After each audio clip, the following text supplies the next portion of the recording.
Welcome back to everyone. In this video I will guide you how to fix keeps dropping calls on Motorola G37 Power. Let's start the video. If you want to fix this problem, insert SIM, remove SIM tray and clean. After cleaning, again insert SIM card. You will see your problem is solved. But if it not solved, restart device. Just click and hold side power button and volume up button. Click on this restart icon. Again tap on this restart icon. You will see phone is restart. After restarting, enter phone pin. You will see your problem is solved. But if it not solved, if you want to fix this problem, go to app library. Here click on settings app.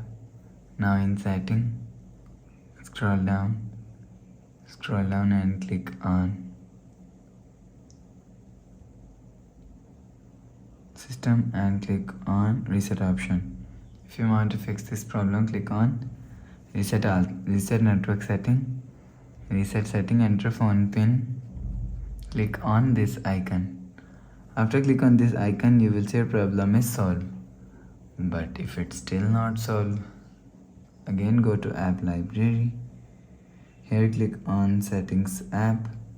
Now in setting, scroll down and click on system and update.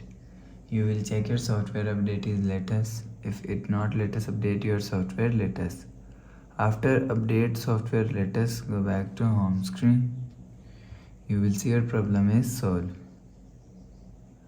So please subscribe for more new latest videos. Thanks for watching.